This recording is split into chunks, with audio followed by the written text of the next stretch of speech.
जब हम भारतीय अर्थव्यवस्था की बात करते हैं तो अक्सर उद्योग और कृषि पर ध्यान केंद्रित किया जाता है, लेकिन क्या आप जानते हैं कि सेवा क्षेत्र आज देश की अर्थव्यवस्था की रीढ़ बन चुका है।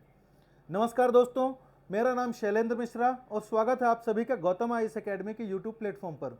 तो आज हम भारतीय अर्थव्यवस्था में सेवा क्षेत्र का क्षेत्रीय योगदान पर डिस्कस करेंगे। तो सबसे पहले हम देखेंगे एक छोटा सा परिचय कि भारतीय अर्थव्यवस्था में सेवा क्षेत्र का क्या योगदान है, उसका छोटा सा परिचय देंगे। फिर उसके मुख्य कौन कौन से सेवा क्षेत्र में शामिल होते हैं क्षेत्र, इसकी बात करेंगे।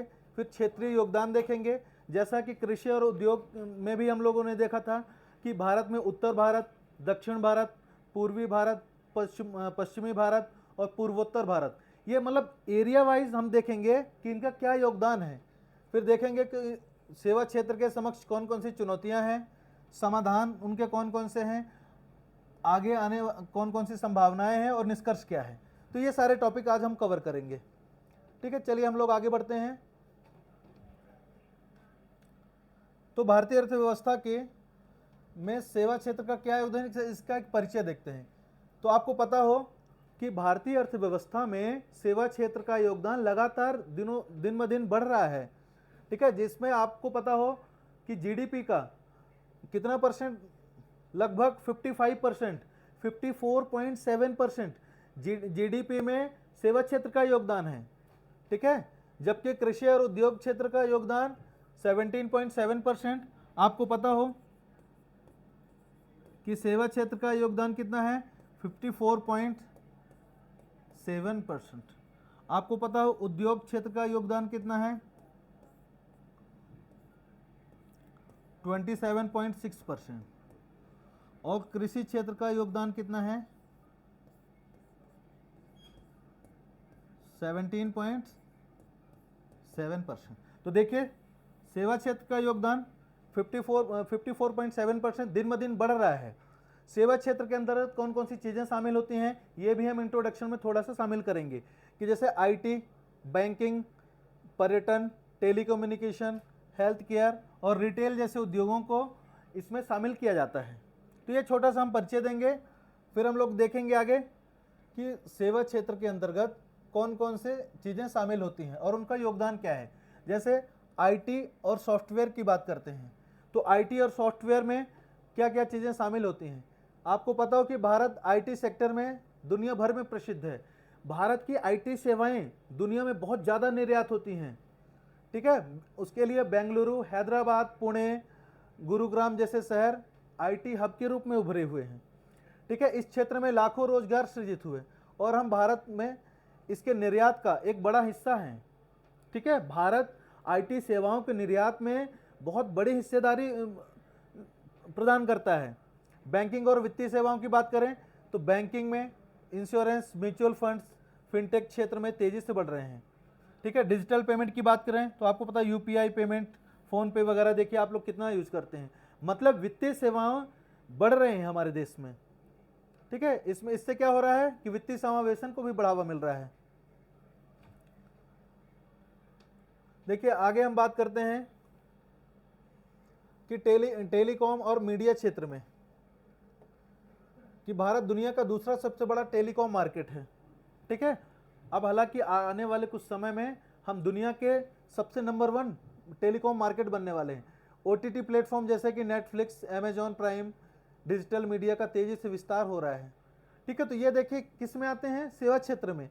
स्वास्थ्य और शिक्षा सेवाएं देखिए, medical, tourism, health care sector में विदेशी निवेश को बढ़ावा दिया जा रहा है।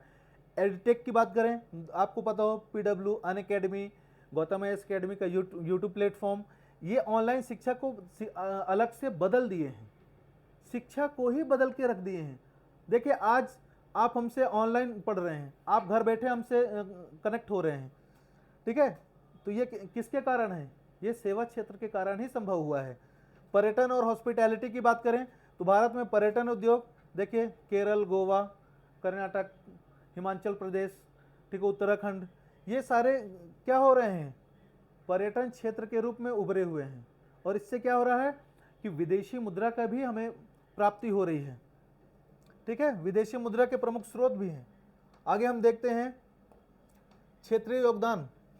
ठीक है, कि सेवा क्षेत्र में क्षेत्रीय योगदान किस तरह से बढ़ा है।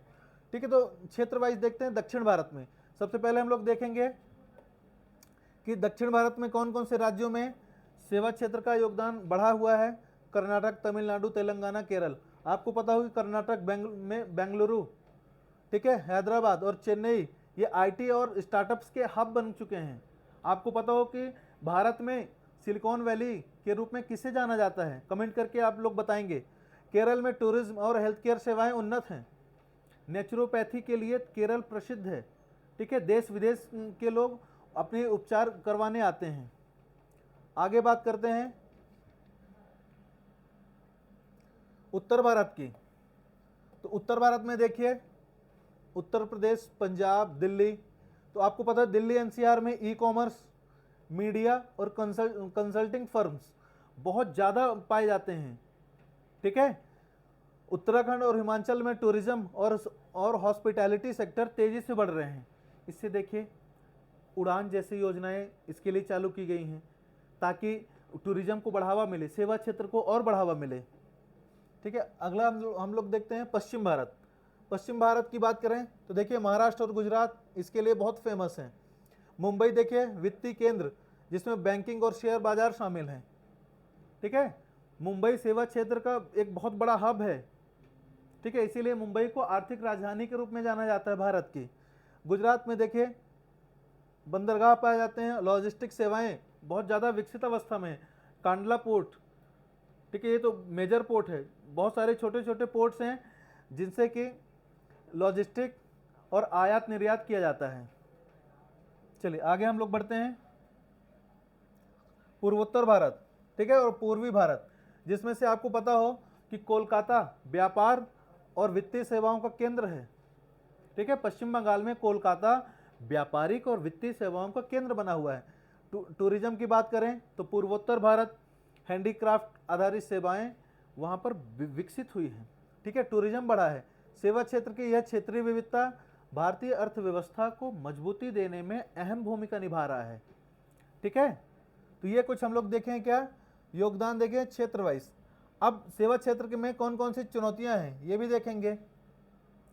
ठीक है, जैसे कि जीडीपी में सेवा क्षेत्र का योगदान लगभग 55% है, लेकिन रोजगार में इसका योगदान केवल 28% है। इसका मतलब कि ये रोजगारोन्मुखी होते हुए भी रोजगार पैदा नहीं कर पा रहा है। ये एक चुनौती है। ठीक है, अगली चुनौती देखते हैं कि सेवा क्षेत्र में संभावनाएं बहुत ज़्यादा हैं, लेकिन हमारे यहाँ इंफ्रास्ट्रक्चर डेवलपमेंट नहीं हुआ है। आधारभूत संरचना में कमी के कारण इसका पूरा का पूरा उपयोग नहीं हो पा रहा है। ठीक है, इसका प्रॉपर यूटिलाइजेशन नहीं कर पा रहे हैं हम। ठीक है, भारतीय सेवा क्षेत्र आज भी बेहतर कौशल विकास के अभाव से ग्रस्त है। ठीक है, स्किल डेवलपमेंट ही नहीं है। इस वजह से हमारे देश में सूचना तकनीक के क्षेत्र में रोजगार के अनेक अवसर होने के बावजूद हमारे युवा उन्हें भुनाने में पूर्णतः सफल नहीं हो पाए हैं।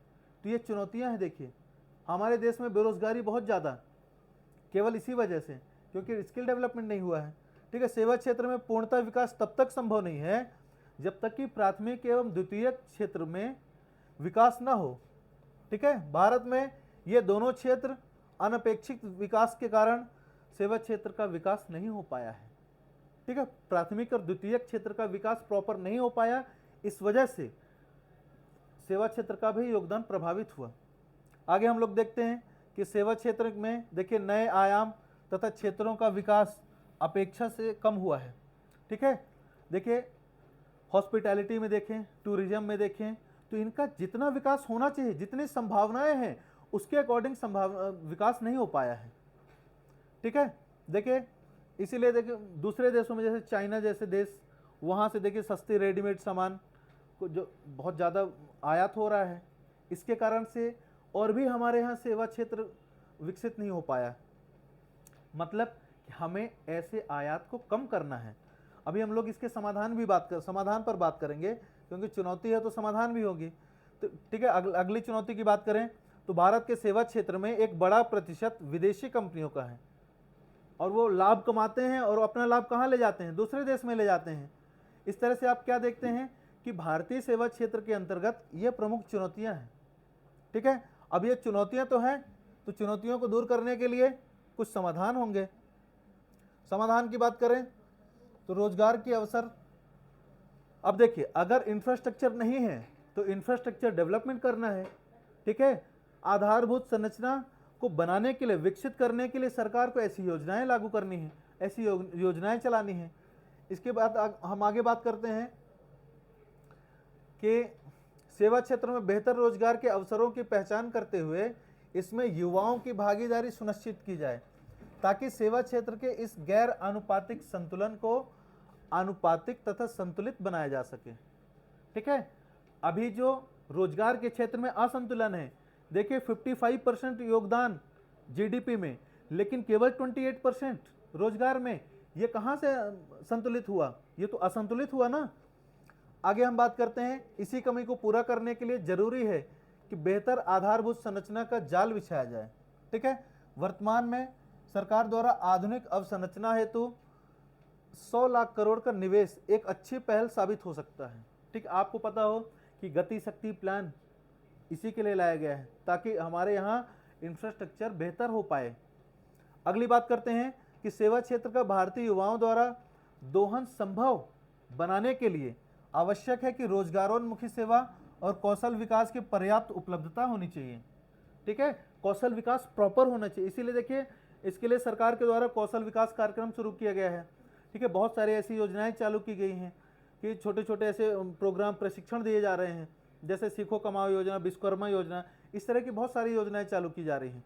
तो अब जब आप समाधान में लिखेंगे तो समाधान में आप सरकारी उपाय भी लिखेंगे कि सरकार के द्वारा कौन कौन से उपाय किए जा रहे हैं, कौन कौन सी योजनाएं चालू की जा रही हैं, ये भी आप लोग लिखेंगे, ठीक है। अतः आवश्यक है कि हमारे उत्पादन के ढांचे में एक संतुलन बनाए रखा जाए। अनेक अर्थशास्त्री कृषि से उद्योग एवं उद्योग से सेवा क्षेत्र के पलायन को संतुलित स्थानांतरण मानते हैं, लेकिन भारत में ये स्थानांतरण संतुलित ही नहीं हो पाया। क्यों? क्योंकि प्राथमिक क्षेत्र कृषि से उद्योग में होना था, लेकिन भारतीय अर्थव्यवस्था कैसे हुई? उद्योग को बाईपास कर गई, कृषि से सीधे जंप कर गई सेवा क्षेत्र में, और उद्योग क्षेत्र कैसा रह गया? अनपेक्षित रह गया, ठीक है। इस वजह से जब उद्योग क्षेत्र का विकास नहीं हुआ तो उसको प्रदान करने वाली सेवाएं भी उतने विकसित नहीं हो पाई। तो ये कुछ चुनौतियां, समाधान है। अब देखिए संभावना कौन कौन सी है इसमें। संभावना की बात करें तो देखिए डिजिटल इंडिया और स्टार्टअप क्रांति से सेवा क्षेत्र को और बल मिला है, ठीक है। देखिए 5G, AI और क्लाउड कंप्यूटिंग जैसी तकनीकों से यह क्षेत्र और विकसित होगा। इस तरह से और आप संभावनाएं देखेंगे कि कौन कौन सी संभावनाएं इसमें हैं, ठीक है। लास्ट में हम लोग देखेंगे एक छोटा सा निष्कर्ष कि सेवा क्षेत्र भारतीय अर्थव्यवस्था की रीढ़ बन चुका है, ठीक है, और भविष्य में इसके और विस्तार की उम्मीद है, ठीक है। ये छोटा सा आप निष्कर्ष लिखेंगे। चलिए, तो ये रहा हमारा आज का टॉपिक। तो कैसा लगा आप लोगों को? अच्छा, इससे रिलेटेड जो क्वेश्चन है MCQ है, ठीक, और PYQ।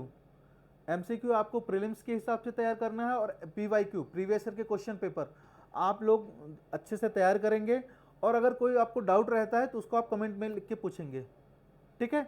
अच्छा, हम ये इसमें PYQ अभी नहीं डाले हैं क्योंकि सेवा क्षेत्र में अभी और भी टॉपिक हैं पहले यूनिट में।